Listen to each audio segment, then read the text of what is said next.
Hey everyone, and welcome back to another episode of Made to Shine. You guys, I am so just out of my orange workout shorts excited right now because I have not only a really impressive powerhouse of a woman on this episode today, but also a dear friend. And I'm just so excited to dive into all the things. You guys, she is a professional model, CTV stylist, founder and model coach at Runway Unlimited, and a health and nutrition global entrepreneur. We have my beautiful friend Maddie on with me today. Hi, Annie. Maddie, how you doing? It's so nice to see you, Annie. Thank you so much for having me on today. Sorry if I twist and shout over here, but I'm present and I'm ready.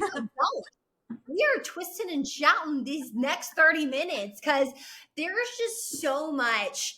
First, I think, what's so cool, and everyone listening in, like, you're obviously going to see just how impressive Maddie is. I mean, everything I've just read, like, she is such a driven person. She is so disciplined. She's such a dreamer, and she executes on those dreams. But she also just has such a beautiful heart, and she has so much value to add, and she is just so insightful. So I am selfishly so excited to learn from you today, and selfishly so excited for my audience to take some tidbits from you, just because in regards to people listening in, they're of all phases of life, all different sorts of dreamers, all different sorts of goal setters out there. And I think the principles that you're going to share, and I know the value that I've even learned from you this far in our friendship, it's going to help them so much. So I'm stoked. But before we even dive into that, let's just dip our toes in the water first with my favorite first question of any guest I have, which is, what is your favorite quote, Maddie? And Oh my gosh. My favorite quote has to be, if you don't make money while you sleep, you will work until you die. Because when I heard that for the first time, it changed my perspective on business, on entrepreneurism, and it really just kind of set that ablaze for me. So I think that's got to be one of my favorites. And what is that? I mean, so when did you hear that quote? Was that something you heard like last week, or how old were you when you heard that? That was probably about 5 years ago now. 5 years ago, I heard it for the first time, like coming out of university. And I realized that I had to figure out other ways of business, and just the classic kind of workflow wouldn't necessarily work for me. We have to, I know you talk about multiple streams of income, right? Multiple streams of income. And that opened my eyes to that, definitely. Okay, so let's dive into that a little bit more, because I think that's so powerful, and that's such a cool aspect of your journey, because they don't teach multiple streams of income. They don't teach the importance of it. And I don't think people even know what the heck that really means. So let's start from the beginning. Like, everything you're doing right now, you are living the life of someone who has multiple streams of income. She's doing different things. Let's go back. Were you like, was that always your goal? Was that always your dream? Or like, when you heard that quote, what was the before of the before and after? Well, the before, to be super honest with you, I mean, I've been a working girl my whole life. Like, I started modeling when I was 8. Okay. So Wow. Is that typical? Is that like for models? Is that the typical age to start? I mean, some child models, right? But not everybody goes on to continue that career as long as I have, right? Like, this is a 16, almost 17-year career now. So definitely I learned how to be a professional at a very young age. And I think I was blessed with that. So that journey goes back far, far into my past when I started working. But, being awakened to the working world at such a young age, it showed me that, as much as I appreciated and as much as I valued school, I knew that there was more to life than just following that one path, right? We've always been taught to go to school, get a good job, climb the ladder, all the things. And that's fantastic. That is one way to do it. But I saw from that young age, since I started working so young, that I could do kind of anything. Like, there's so many different ways of doing that. So it actually, in my grade 11 year, I don't share this story very often because I'm never taken back that far. But in my grade 11 year, so for you, that would be junior, right? I think junior in high school. Yeah. I'm in Canada, for those of you who don't know. I realized that they gave us 8 credits, right? 8 credits in a year, but I only needed 6 credits to graduate. And I went, wait a second, why would I do 8 credits when I only need 6 to graduate? And this was my first kind of moment where I said, I can back this up and I can graduate high school early if I play my cards right. I can, if I take the steps, if I build myself a game plan, I can Oh, graduate yeah. high school early. Because as much as I loved school, I'm not an academic, right? I'm a working girl. I didn't love school, so it's okay to say that. Right? And I it's didn't just want it. bottom line for some people aren't like, some people follow that path, others don't. And Yep. so what I did is I actually set a game plan for myself in grade 11, however old you are at that age, like 16, 17. And I was like, I'm going to do my 4 credits in my first semester. I'm going to do an online class, and I'm going to go to summer school. And I actually sent myself to summer school. And I think that that was the first moment where I was like, you know, there's going to be sacrifices. There has to be a game plan, but I have a goal Mm-hmm. and I'm going to go for it. Mm-hmm. And that was Mm-hmm. the first step, I think, in that entrepreneurial journey. And the first time I proved to myself that I could recognize that there was a possibility, and I could set that game plan and actually follow it. And I did, Annie. I graduated high school early, and I was like, all my friends were going back to school in their second semester. And I was like, I'm out of here. Like, I'm done. Yeah. Wow. That is okay. There's so many things there. I think one, let's go to the game plan part, because it's New Year's. Everyone came in with goals. They came in with all these things. Maybe there's someone that's like, yeah, Annie, I listen to you. I've heard Maddie before too, like multiple streams of income. Yes, yes, yes. Or even fitness goals or health goals or friendship goals. And the amount of people that make the plans, they make the game plan, but they aren't like Maddie, who actually does it and they don't follow through. And what, I guess my first question is, what do you think you did differently in all the things and all the game plans you've ever set? Because I know you're a planner and you've done a lot of stuff. So you've set a lot of plans in your life. What's different about what you did versus most people to where you actually followed through with what you said you were going to do? Well, I mean, everybody's different. First and foremost, everybody's different, and everyone has different reasons. But you have to set burning reasons why you're doing it. And not just a desire, right? Of course, we talk about having that burning desire, but you have to stack reasons behind the reason you're doing it, right? You can't just say, oh, I want to do this. No, what's the reason you're doing it? And the reason for me is that, well, number one, as I said, I was kind of tired of school, but I wanted to travel with modeling. I had been modeling at that point. By my grade 11 year, I had been modeling for 6 years straight, and I wanted to travel. Mm-hmm. Travel was something that, every, high school girl is like, oh, I want to travel. I want to go to Paris. I want to go to all these places. Yes. And I wanted to travel, and I wanted to go with modeling it because that was a possibility. Mm-hmm. So I said to myself, when I'm done high school or when I graduate, I'm going to get myself an agency somewhere else. And so I graduated high school, and a couple days after my 18th birthday, I moved to Milan to model. Like there was a reason behind it. There was a solid thing I was working towards. So I think that's a very unique story, mm-hmm. but you have to give mm-hmm. yourself and create yourself that reason, that thing you're working towards.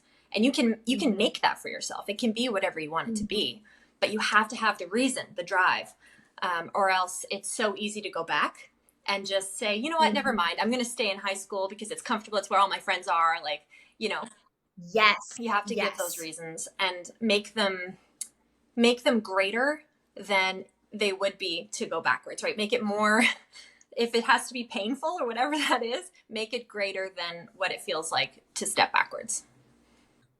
Oh my gosh, that is so good, because it's so true. If you have your why, you have your how. Simon Sinek mm-hmm. says that. And I think sometimes, you have to you get to a point where it's almost like the pain of staying the same mm-hmm. and the pain of staying where you are outweighs the pain of trying for something new, yet the steps to get there are unfamiliar, right?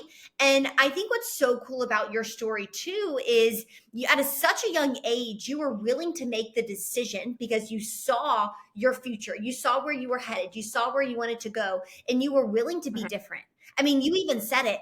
Everybody else wasn't doing this. Everybody else is going. And so I want to talk about that, because I think a lot of times people let what holds them back is the fact that they're going to stand out, that they're going to be different. People are probably going to look at them differently. I mean, was that even something you ever struggled with or thought about, or what did that look like? Like what other people thought of you? Absolutely. Like totally.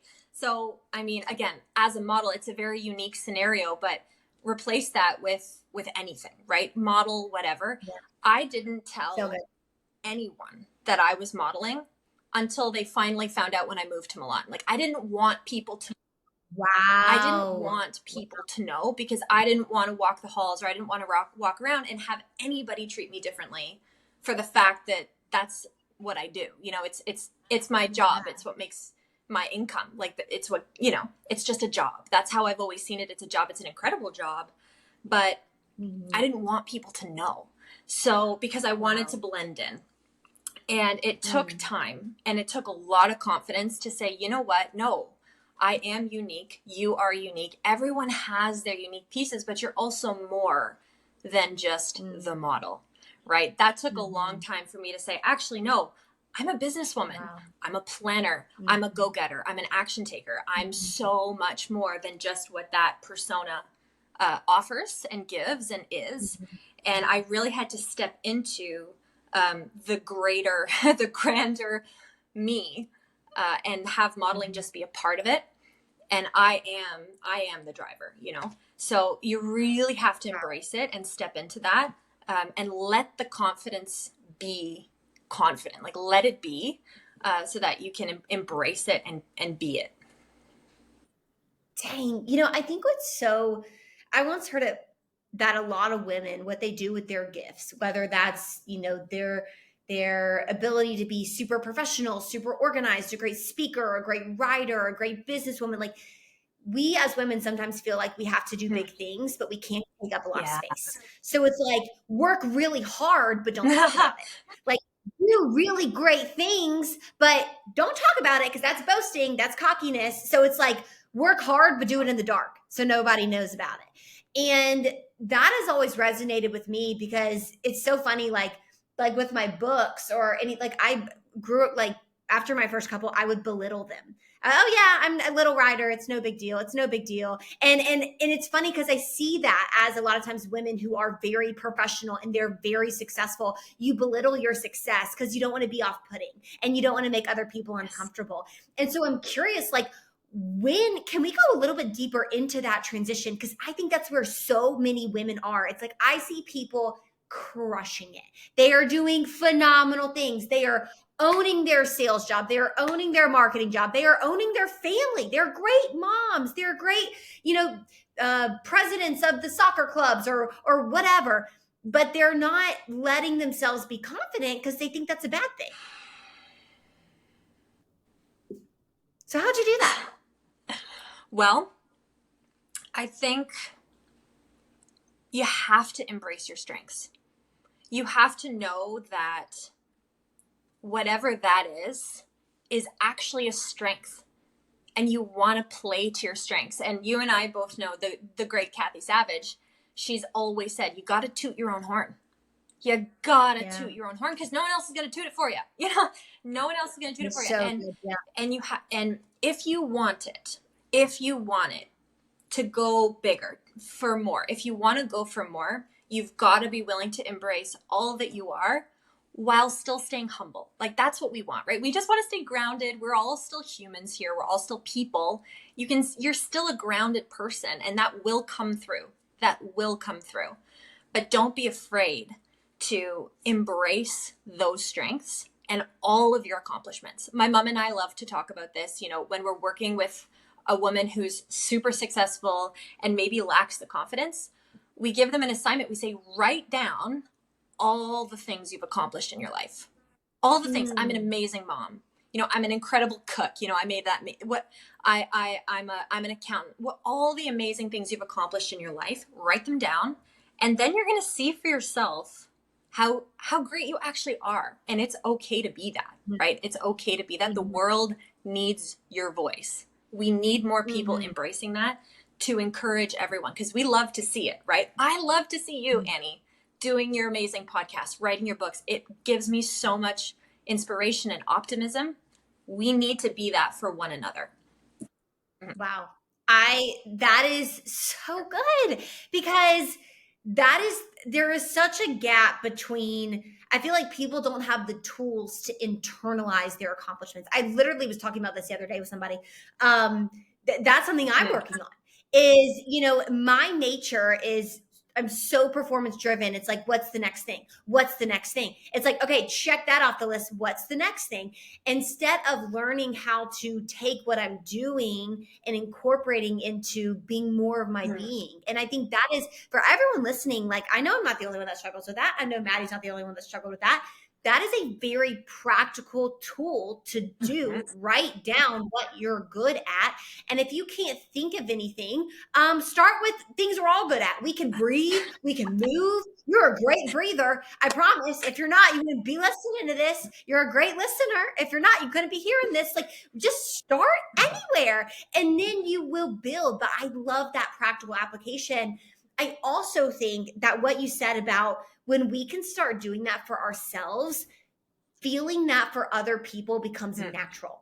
And I do think, and I want to get your thoughts on this too, there is such a, females too, but like also just the world, there's such a competitive, like your success is an indication of my lack thereof. Like success is a limited pie. There's limited seats at the table. And if you take a seat, it prevents me from getting a chance to have my seat, right? And I think people think that way. And it's because we haven't first addressed learning how to internalize our own confidence. So we can't be appreciative of someone else stepping into theirs. And I'm curious kind of your thoughts on that. If you've seen that, especially in the fashion industry or the modeling world, just kind of that competitive edge and, if you win, I lose sort of mindset. I love that. And I'll go back to what you were saying first about really completing that circle. And I think another tool, if I can add to really embracing all the things that you do, is to celebrate your wins. Like actually celebrate your wins. Not just say, oh, I'm going to celebrate my wins. No. Take a moment and if it's go get your nails done or have a bath or pour yourself a glass of wine or whatever you have to do to actually celebrate something, what I find celebration does is it completes the circle, right? And what you just said, Andy, you're such a performance-driven person that you're always on to the next thing. When you're always on to the next thing, you don't actually finish the circle of the thing you were just working on. You just move on. And for me, celebration adds a fulfillment aspect. Right. And that's something that I find we're missing is the fulfillment of the thing that we just did. And when you can feel that fulfilled feeling, then it adds to your confidence. It builds all of that, right? Because you're feeling fulfilled. And that celebration is what gives space for the fulfillment to come in. So if I could give a tip and a tool, if anyone takes anything out of this, celebrate that, for yourself, if anything. But to answer your... Okay, that was, I just have to pause. Did everyone hear that? Can we rewind? Rewind to minute, I don't even know what minute, like 18, rewind, because 1733, go back. Because you guys, that is so powerful. Did you hear what Maddie just said? I know that a lot of people that listen to this, they are performance oriented. They're driven, they're disciplined, or else they wouldn't listen to this kind of content, right? And so if you're anything like me, which if you like to hear my voice every week, you probably are, you hate the idea of an unfinished task. I mean, there is no better feeling than crossing things off of my to-do list every day. And it's funny because when I work out, I now look at stretching at the end as like the end of my workout. A workout's not finished unless I've stretched. And I was talking to my sister the other day. I promise I'm going to connect this, everyone. And she never stretches. And I'm like, you didn't finish your workout then. She's like, yeah, I did. I finished my sprints. It's time to go. No, you got to stretch. What if we looked at celebration as like Maddie said, the last piece of the circle? Your task isn't done until you celebrate yourself, just as a workout isn't done until you stretch. I mean, oh my gosh. That is, I think, one of the greatest things I've ever heard because it makes things so practical. Truly. Thank you. Well, it's a really great tool to feel the fulfillment. And that's what's the point otherwise, right? We're just moving on to the next, always. So I believe that. That is so great. Okay. I want to ask you this question and shift gears a little bit because you do so much and you wear so many hats. And one of the things that a question I get a lot and I try to provide value in, but I think it's helpful when other people give their take too, is Maddie, you do so many things and wear so many hats. How do you stay organized? How do you stay? It's kind of like the quotes, like, I think people think if you do too many things, you're super scattered and you're not focused. But I don't really agree with that, but I'm curious your take on that, because you do a lot of things and you do them really freaking well. So how do you do so many things so well? How do you stay organized? Well, first of all, thank you. I appreciate that. And I received that. I'm an organized fanatic. Like, I love my agenda. I don't know about you. I love my agenda. I color code everything. It's where my creativity. It's where my creativity. Love my agenda. Yes. It's my best friend. I color code everything. But honestly, for those of you out there who are multi-passionate and who call yourself an artist or call yourself a business entrepreneur, whatever you are, you have multiple things on the go. I'm sure you've noticed too that when you focus on one thing, that thing excels, right? When you put all your energy into one thing, it grows. And when we are scattered, or when we do have multiple things on the go, you sometimes feel like you're whack-a-mole, right? You're playing whack-a-mole. And I gotta say, Annie, if I'm being super transparent, it's a bit of whack-a-mole, but it's organized whack-a-mole. It's like, okay, how am I? It's organized whack-a-mole. And you guys, it's okay to do it messy. Like my mom and I are business partners. We always say, you gotta do it messy. Like, it's okay, or else it won't get done. Like, stop painting the office, right? You just start, just get it, just begin. So number one, drawing out your day. Like, what does your schedule look like? What do you want to put your attention on first? Like, what's the thing you want to grow? The other thing I would say is, if you can bleed your passions into one another, then you're looking at a business strategy, right? So if you can have a client come in one aspect of your business and move into another aspect of your business. So you've got two things happening, but you've got clients who are interested in multiple aspects of your business. You're looking at, Mom and I look at it like gears where someone can come in one area and then move into another area and then move into another, right? So it's okay that you're multi-passionate, because someone else might come in and also see the different pieces that you do. And as long as you can blend them together, then you can work it as one, rather than always feeling like you're working your pieces in separately, right? If you can morph it into one, if that makes sense, and how it all works together, then it's a business strategy rather than just feeling like you're playing whack-a-mole all the time. That makes sense. Good. So yes, because what you were saying about, like, one, as in, like, if they can all kind of bleed together, I think when people get overwhelmed at the idea of doing a lot of different things, is they think they have to be different people at each of those things. And there is a big difference between doing a lot of different things and being a lot of different people. And I think when you can identify kind of like who you are, what you're passionate about. Like, I know I wear a lot of hats too. And that's something I love about our friendship, is because we can talk about that. I wear a lot of hats, but I'm the same Annie. Like, I bring my passion about health and wellness and mental wellness and finance. I bring that to my corporate job. I bring that to my entrepreneurial endeavors. I bring that to my writing. It's not being different people, but yes, you are doing different things. And I love that, because I think when you kind of look at it as that idea of one, everything does. It's like you are the tree, you're the root, and you have different branches going on. But it's not monkey jumping from tree to tree. It's still the same. It's the same foundation. And I think that's so good. And I know you have built such an incredible business in the health and wellness space. And I know that's how we connected. And so I'm curious, like, we have a lot of business owners that listen into this, and there are probably people that are discouraged. They've been going for a couple of years and they're banging their heads against the wall. Like, should I quit? Should I give up? This is my passion though, but I'm not making as much money. Or maybe like, I've been really successful and I feel stagnant. I don't feel that fire in the belly anymore. What has been, I guess, kind of some of your biggest struggles in building the business that you have, the successful business that you have, and the lessons you've learned from them that some of our business builders can take? Oh my gosh, absolutely. So I think, first of all, that is the entrepreneurial journey. And I think embracing that, first of all, understanding it, knowing it, embracing it, doesn't make it easier, but you know that you're on the ride, right? That is the journey, and you're doing it. You are successful in that journey already. So congratulations, you're a successful entrepreneur. Congrats. Wait, hold on. I think that's so good because you guys, did you hear what she just said? Your struggle is the indication you're being successful, because that is the journey. So if you're struggling, if you care about something and you're struggling for it, that is a win. And I just want to make sure people hear that, because I think sometimes people experience struggle and they're like, I'm doing it wrong. This shouldn't be hard. Most things in life worth having are freaking hard to get. So let's just internalize that, shall we? Okay, continue. No, that's great. And also, if any of you here are Tony Robbins fans, then you've heard this before, but looking at it as though life is happening for you, right?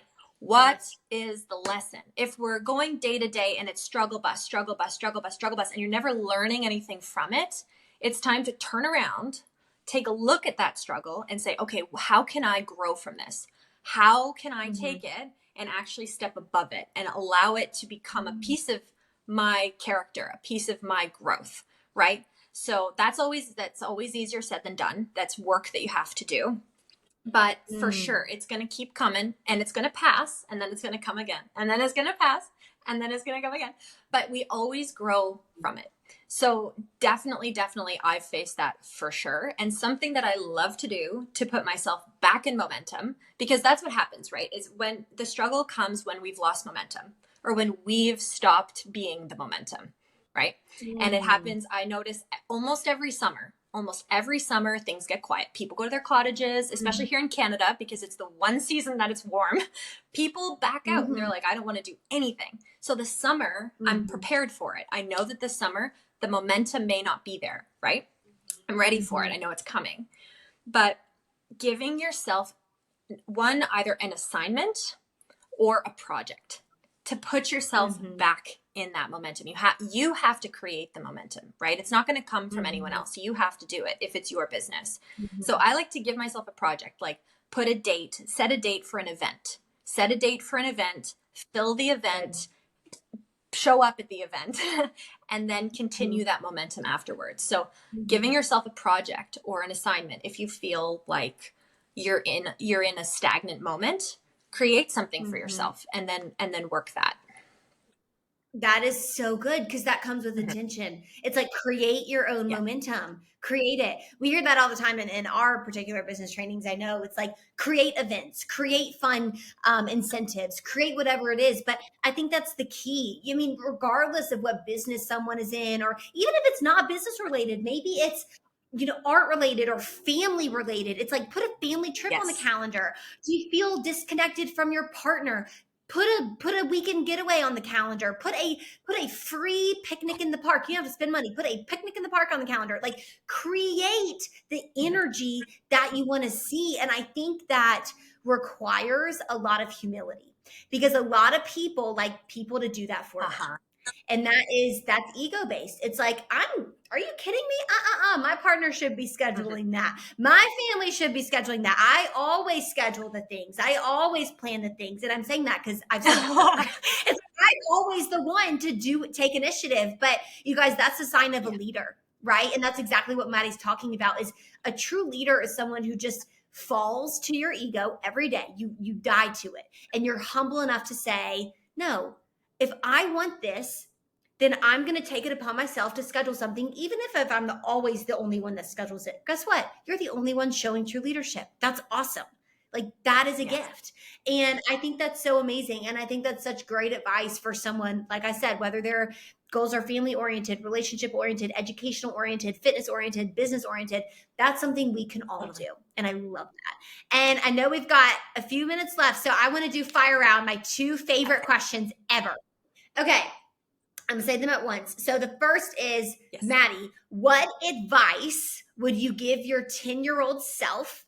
And then what advice would your 10-year-old self give current day? Okay. So this one's not business oriented, but don't, just let it be whatever it is. I would tell my 10-year-old self to embrace her friggin' curly hair, because Annie. Amen. I keep going. I relate to this on a Let me tell spiritual you, level. I fought it for so long. I fought it for way too long. And you know what? I love it now. I love my hair. I love the curl. I put it up today because my mom was like, it just takes up the whole screen. And I was like, okay, I'll put. Dude, okay, wait, I'm gonna put mine down. I put mine up today too. I used to hate my curly hair so much. I get it from my dad, and my dad hated his. He would wear a ski cap to bed to make it Really? straight.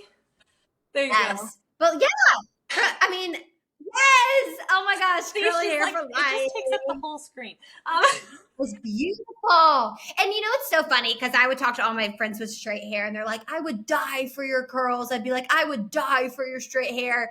We all want what we don't have. So embrace it. I would tell my 10-year-old self to embrace it. And then I think my 10-year-old self would tell me, don't do something if it's not fun. Only do the things in your life that are fun. Like, make it fun, because otherwise what's the point, right? Life, like my 10-year-old self learned very young that life is short. And I know that sounds silly for a 10-year-old, but I learned that, with just life. And I would tell myself, just have fun. And I do believe that I embrace that and I bring that into my life now. And I live by that now. Oh, wow. I think that's so good because you look at your life, you are so successful and you're a professional. Like, I know when we do our calls together and like when you do your mod, like you mean business, like you are a great professional. But I think sometimes people mistake professionalism with you can't be fun and funny and like quirky. And what I love about you and why I think we just like connected so quickly is you are so fun and you make it so fun. And I think that's such a good lesson for people is, and that's something I've learned this year in my corporate role and my entrepreneur role. Like, I can be fun and I can be myself and I can be quirky and that can still be professional. They're not opposite. So I think that's so good. So Maddie, thank you so much. You are a light in this world, just salt of the earth, my girl. And I'm honored to be your friend. And I'm so excited for my audience to hear the value that we talked about today. So thank you for being on. Thank you so much, Annie. I really appreciate it. This has been so much fun. Okay, quick thing. Maddie, where can people find you? Instagram, Facebook, all stuff. Where can I find you? Maddie Hession Official is probably the best place to find me. Yay. Okay, everybody. Sending you so much love. If you have any comments, questions, tag us in your Instagram stories. Go follow Maddie. She's a joy to follow. And everybody have a blessed day. Sending you love.